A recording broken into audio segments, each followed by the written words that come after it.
Hello friends, welcome back to the channel. आज हम इसमें अपने जो सेमेस्टर थर्ड है फिज़िक्स का, उसमें जो हमारा पेपर है nuclear atomic and molecular physics, इसके कुछ टॉपिक्स कवर करेंगे हम अपनी वीडियोस में। तो हमारा फर्स्ट टॉपिक है इसमें यूनिट 1 में हिस्टोरिकल बैकग्राउंड। इसमें हम कंट्रीब्यूशन देखेंगे डॉक्टर विक्रम साराभाई का, होमी जहांगीर भाभा और राजा रमन्ना। और साथ में इस फर्स्ट यूनिट में हमें जो टॉपिक पढ़ना है वो है एटॉमिक थ्योरी ऑफ वैसेसिक। ये हमारा फर्स्ट यूनिट का फर्स्ट टॉपिक है जो हम कवर करेंगे अपनी आने वाली वीडियोस में। फिर बाकी जो हमारे नेक्स्ट जो सिलेबस में टॉपिक्स दिए हैं वो हम धीरे धीरे कवर करते जाएंगे अपनी आगे की वीडियोस में। तो ये हमारा सिलेबस है, इसमें हमने फर्स्ट सेकंड थर्ड यूनिट का सिलेबस दिया हुआ है यहाँ पर। ये हमारा फोर्थ और फिफ्थ यूनिट का यहाँ पर सिलेबस है। आज हम इस वीडियो में जो टॉपिक देखेंगे वो है हिस्टोरिकल बैकग्राउंड और कंट्रीब्यूशन डॉक्टर विक्रम साराभाई और डॉक्टर होमी जहांगीर भाभा का। इस वीडियो में आपको जो टॉपिक है उसके हैंडरिटन नोट्स भी मिलते जाएंगे। तो सबसे पहले हम कवर करेंगे डॉक्टर विक्रम साराभाई को। तो डॉक्टर विक्रम साराभाई जो हैं उन्हें फादर बोलते हैं इंडियन स्पेस प्रोग्राम का। ये हमारे फिजिसिस्ट थे और ये साइंटिस्ट थे, साथ में इन्हें इंस्टीट्यूशन बिल्डर भी कहा जाता है। ये इंडस्ट्रियलिस्ट भी थे अपने स्टार्टिंग के फेज़ में। इन्होंने फाउंडेशन रखा था इंडियन स्पेस रिसर्च का।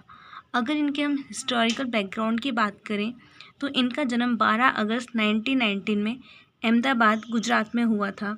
इनके जो हायर स्टडीज़ हैं फिज़िक्स में वो उन्होंने कंप्लीट की थी कैम्ब्रिज यूनिवर्सिटी से, और वहीं पर उन्होंने रिसर्च स्टार्ट की थी कॉस्मिक रेस में, और इन्होंने कॉस्मिक रेस टॉपिक्स में ही अपनी पीएचडी डिग्री को अर्न किया है।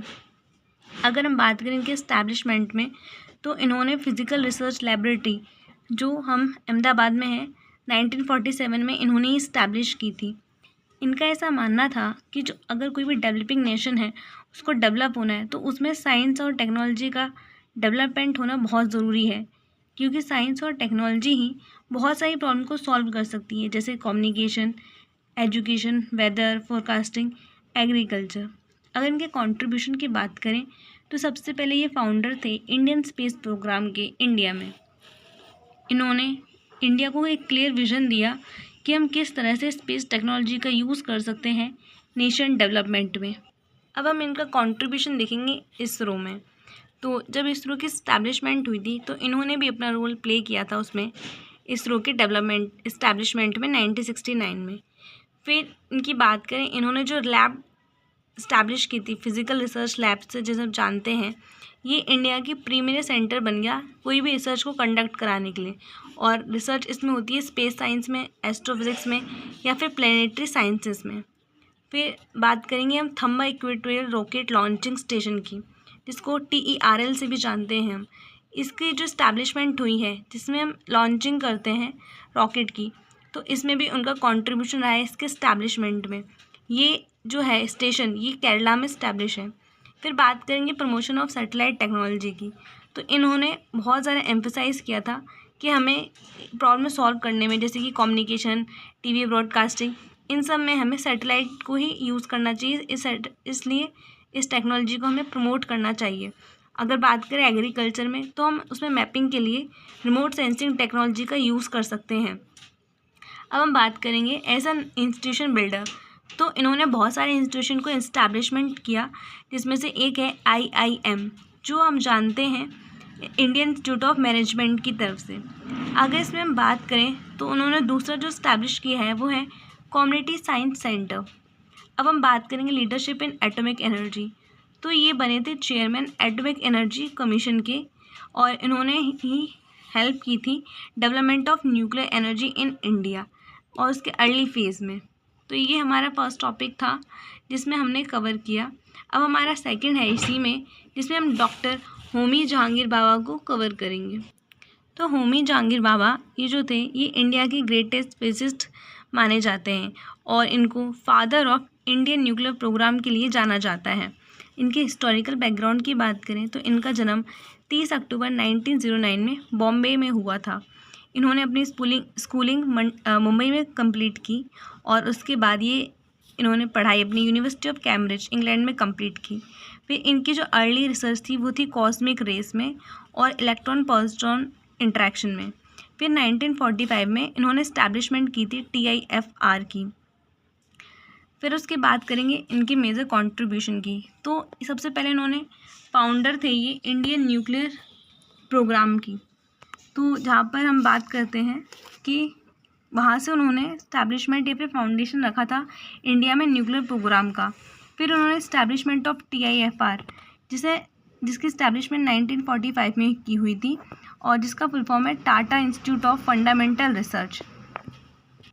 इसको इंडिया का प्रीमियर इंस्टीट्यूट कहा जाता है जहाँ पर एडवांस साइंटिफिक रिसर्च होती है। फिर ये first chairman of atomic energy commission भी रहे हैं 1948 में, जब इस जब एटॉमिक एनर्जी डिपार्टमेंट का इस्टेब्लिशमेंट हुआ था तब ये फर्स्ट चेयरमैन बनाए गए थे। नेक्स्ट है creation of department of atomic energy. तो इन्होंने इसमें की रोल प्ले किया है एटॉमिक एनर्जी डिपार्टमेंट के बनने में, जो 1954 में बना था। इसी को हम न्यूक्लियर रिसर्च डेवलपमेंट में एसोलेशन का पॉइंट मानते हैं। अगला है डेवलपमेंट ऑफ न्यूक्लियर रिएक्टर्स। तो इन्हीं की लीडरशिप में जो हमारा अप्सरा है, जो हमारा एशिया का फर्स्ट रिसर्च रिएक्टर था, इन्हीं की लीडरशिप में ये बना था। फिर अगला है 3 स्टेज न्यूक्लियर पावर प्रोग्राम। तो ये आइडिया था, ये इन्होंने ही प्रपोज किया था कि हम 3 स्टेज न्यूक्लियर पावर प्रोग्राम को यूज़ करें और इसके लिए यूरेनियम की ज़रूरत पड़ती है।